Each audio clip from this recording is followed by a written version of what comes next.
Welcome to Trinity Smokers Channel. I'm Seth Farmer, and today is finally the day. I'm going to show you how I smoke a brisket on my hybrid offset smoker. Okay, I have a prime brisket here, and I'm going to trim this up.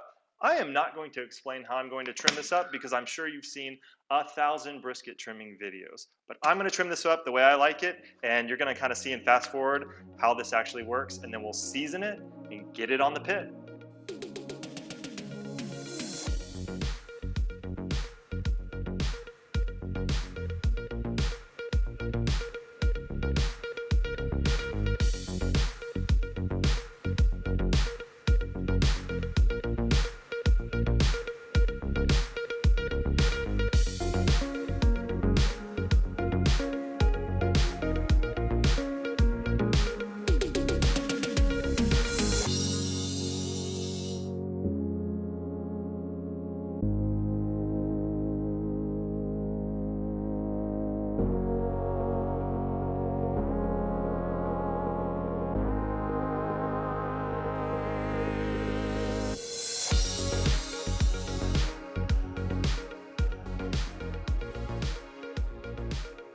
I trimmed it the way I like it, I seasoned it the way I like it, and we're about to go put this on the pit. Now the seasoning I personally like and I use is the 731 seasoning, which is 7 parts black pepper, 16 mesh black pepper, 3 parts kosher salt, and 1 part Lowry seasoning. That's what I like. You use whatever you like, but that's what I like. So now we're going to put this on the pit, and I'm going to show you the temperature, the time, and how I do it on the hybrid offset.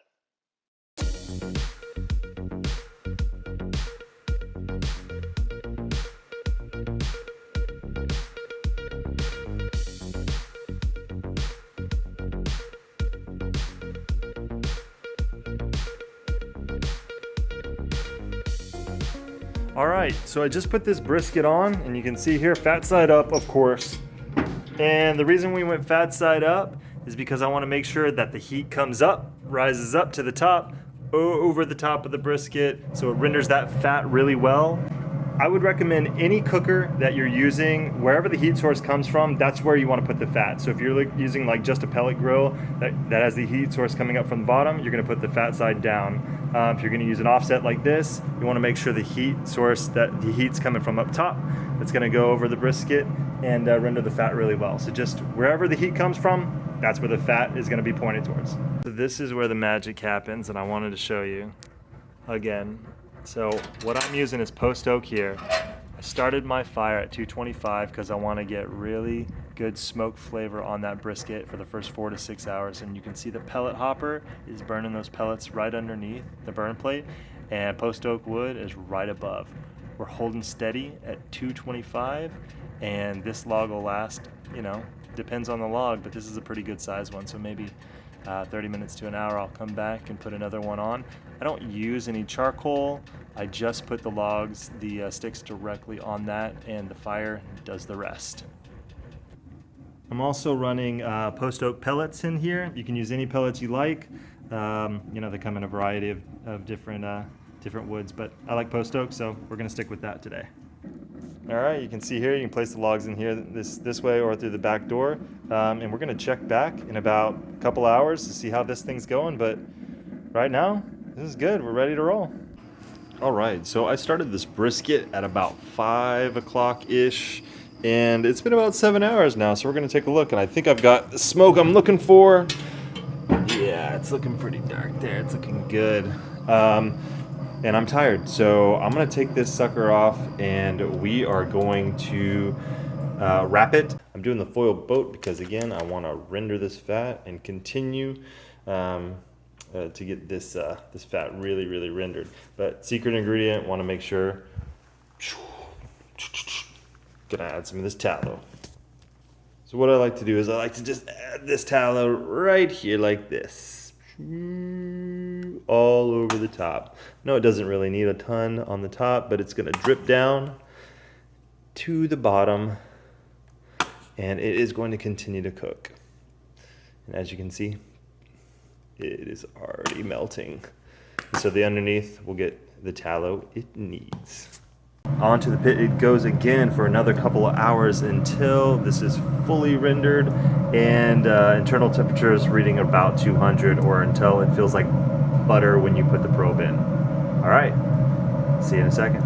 Oh yeah, I forgot to mention, just want to make sure that you know we're keeping this pit right around 250 degrees right now. I know initially it was 225. We bumped that up about 2 hours ago or so to 250 just to make sure to get that rendered.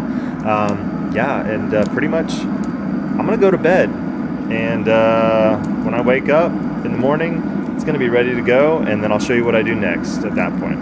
All right, guys, good night. So it's the next morning. It's about 8 o'clock or so, and I bumped up the temperature to 275 from 250 this morning just to finish it off because it didn't feel just right. But now it's about 8 a.m. and this thing is looking exactly how I want it. It's probing tender, about 200 degrees, but it feels like butter when that probe goes in. So we're ready to go, and I'll show you the next step once I take this off. Okay, now we're at this stage where we've taken it out of the foil boat and we're gonna put it in butcher paper. And the reason I'm doing this is because I want to soften up that bark while I rest it. And I'm gonna put this thing back on the pit at about 150 to 160 degrees, and I'm gonna rest it on the pit at 150 degrees ish for about 12 hours until we eat tonight. So stick around. So I'm holding temperature steady, 154, that's exactly where I want it to be. The brisket is in there resting, again resting for many hours, about 10 or so, 10 to 12 hours. So also, while I'm holding the temperature at 160 degrees, I'm shutting off all the doors and things I want no airflow, minimal to no airflow, because I want this to just act like a warming oven or a warming drawer. So I don't want airflow and convection coming through here. I just want it to be a nice warm environment for the brisket to rest, have a really long rest, so it's going to be just super juicy and awesome whenever it's time to eat.